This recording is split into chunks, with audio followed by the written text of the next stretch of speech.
విషయానికి వద్దామండి. 4 విషయాలు చెప్తాను.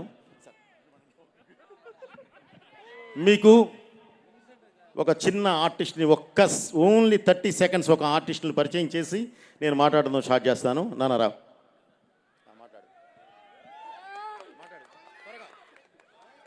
నమస్కారం అందరికీ. నా పేరు బోయపాటి వర్షిత్. నేను ఒక చిన్న క్యారెక్టర్ మూవీలో చేశాను. ప్లీజ్ మీ బ్లెస్సింగ్స్ కావాలి. నాకు ఈ ఆపర్చునిటీ ఇచ్చినందుకు బోయపాటి సార్కి వెరీ థ్యాంక్ యూ. నాకు బాలా అన్న మూవీలో చేసినందుకు చాలా హ్యాపీగా ఉంది.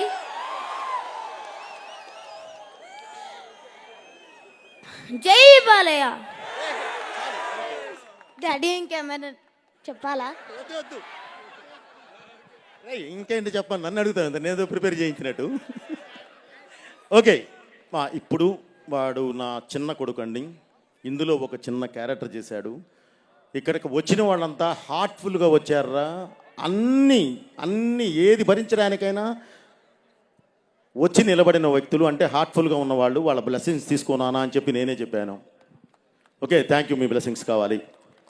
అలాగే ఇప్పటికి ఈ సినిమాకి వస్తున్నాను బ్రదర్.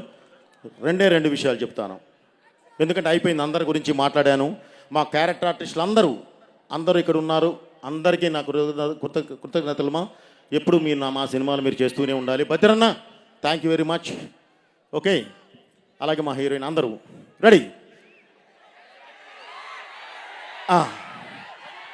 ఈ సినిమా మేము చేసేటప్పుడు బాబు ఒక మంచి సినిమా చేద్దాం. ఎందుకంటే అఖండ 1 మనం చేశాము, అది ప్రజల్లోకి బాగా చొచ్చుకొని వెళ్ళింది. అఖండ 2 అంటే ఈ తాండవం చేస్తే నిజంగా పరమేశ్వరుడే కనిపించాలి, అంత అద్భుతంగా మనం చెయ్యాలి అని ఒక సినిమా ప్రారంభించాం. ఒక మంచి సినిమా ప్రారంభించాం. తీసి చూసుకున్న తర్వాత తెలిసింది అది భగవత్ కార్యక్రమం అని. ఆ భగవంతుడే ఆ కార్యక్రమాన్ని మాతో చేయించాడు అని, ఆ భగవంతుడే మా వెనకాలుండి నడిపించాడు అని. ఎందుకంటే బ్రదర్, ఈ మాట ఎందుకు చెప్తున్నానంటే, మేము చేసిన లొకేషన్స్ కొన్ని చూస్తే మీరు నిజంగా మేము వెనక్కి వచ్చాము అంటే మీరు నమ్మరు. దానికి కారణం భగవంతుడే మాకు పాతేసి నడిపించాడు. అలాగే జన్మభూమి కోసం నిలబడే యుద్ధం చేసే సైనికులు ప్రతి దేశానికి ఉంటారు, కానీ కర్మభూమి కోసం చేసే సైనికులు ఓన్లీ భారతదేశంలో మాత్రమే ఉంటారు. వాళ్ళే ఈ యోగులు. వాళ్ళు ఉండబట్టే ఈరోజు ఈ దేశం ఈ విధంగా ముందుకెళ్తుంది. ఎందుకన్నానంటే, భారతదేశం అనేది మన దేశంలో ఉన్న ప్రజలకు మాత్రమే జ్ఞానాన్ని అందించలేదండి, వాళ్ళ కోసమే తయారు చేయలే. ప్రపంచానికి దారి చూపించడానికి ఏ జ్ఞానం కావాలో అది గర్భంలో దాచుకొని మరీ ఇచ్చింది. ఎందుకు ఈ మాట అంటున్నానంటే, రామాయణం కానివ్వండి, భారతం కానివ్వండి, భాగవతం కానివ్వండి, అసలు సాక్షాత్తు ఆ కృష్ణ పరమాత్ముడే తన నోటి నుంచి వినిపించిన భగవద్గీత కానివ్వండి, ఈరోజు ప్రపంచ దేశాలకు ఒక మార్గదర్శకం అయినాయి. మనం నెగ్లెక్ట్ చేస్తున్నాము, అది చేయకూడదు. ఓకే, ఇంత మార్గదర్శకం ఇలా నడిపించే ఈ దేశాన్ని ముట్టుకుంటే దేవుడు ఊరుకుంటాడా?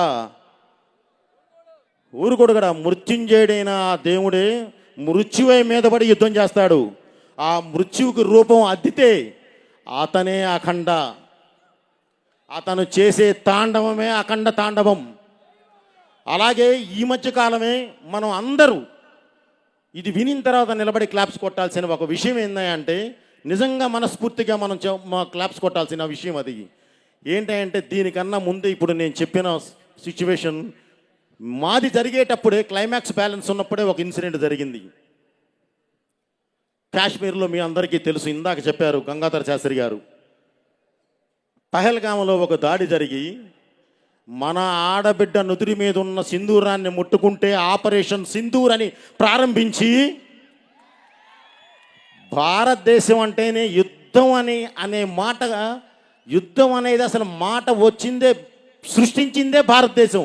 అలాంటి భారతదేశంతో యుద్ధం చేస్తే ఎలా ఉంటుందో చూపించారు మన సైన్యం. 9 నిమిషాల్లో టార్గెట్ రీచ్ అయ్యి వణికిచ్చి 3 రోజుల్లో మోకాళ్ళ మీద కూర్చోబెట్టారు. అది మన సైన్యం. మనం అందరూ అభినందించాలి, క్లాప్స్ కొట్టాలి మన సైన్యానికి. అలాగే అలా నిలబడి వాళ్ళు 9 నిమిషాల్లో టార్గెట్ చేరి 3 రోజుల్లో మోకాళ్ళ మీద కూర్చోబెట్టడానికి ప్రధాన కారణం వాళ్ళ వెనకాలన్న ఒక యోధుడు. ఆయనే గౌరవనీయుడైన మోదీ గారు. ఆయన నా సైన్యం, వాళ్ళ సిన్సియారిటీ, వాళ్ళంటే ఏంటో నాకు తెలుసు, వాళ్ళ మీద ఉన్న నమ్మకం, ప్రపంచానికే యుద్ధం అంటే ఏంటో నేర్పిన దేశం మంది. ఒకసారి మేము చూపిస్తాం చూడు అని చెప్పి చూస్తే వదిలితే ఓన్లీ 9 నిమిషాలు 3 రోజుల్లో మోకాళ్ళ మీద కూర్చోబెట్టి ప్రపంచ దేశాలకి ఒక హెచ్చరిక పంపించారు. ఇది భారతదేశం, ఇది భారతీయులు అని చెప్పి పంపించారు. దానికి ఇంకొక విధంగా కూడా అభినందించాల్సింది భారతదేశ ప్రజలందరినీ. 140 కోట్ల మంది జనం ఒకేసారి లేచి కొట్టండి అన్నారు, కొట్టేశారు. అది మన దేశం అంటే. ఇది చెప్పడానికి చాలా గర్వంగా ఫీల్ అవుతున్నాను బ్రదర్.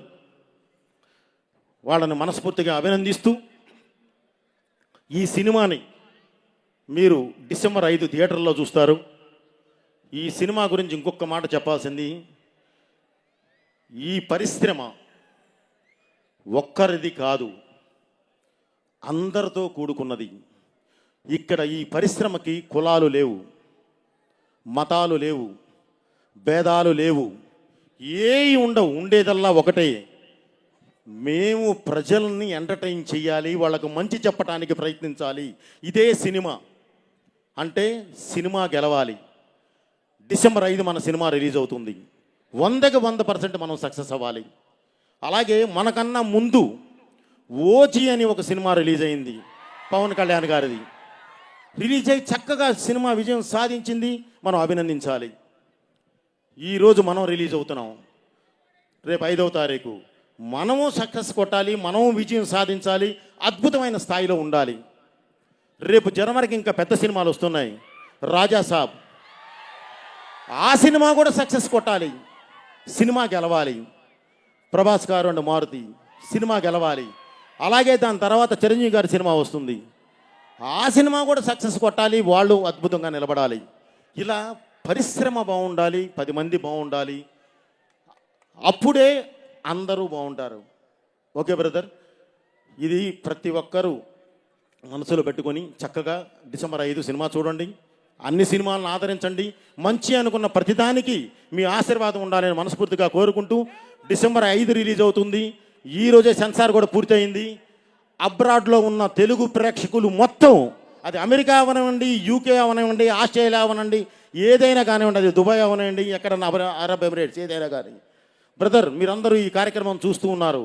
మీకోసం ఈరోజే దగ్గర దాపక ఫస్ట్ హాఫ్ మొత్తం ప్రింటింగ్ అయిపోయింది, బయలుదేరిపోతున్నాయి ప్రింట్స్.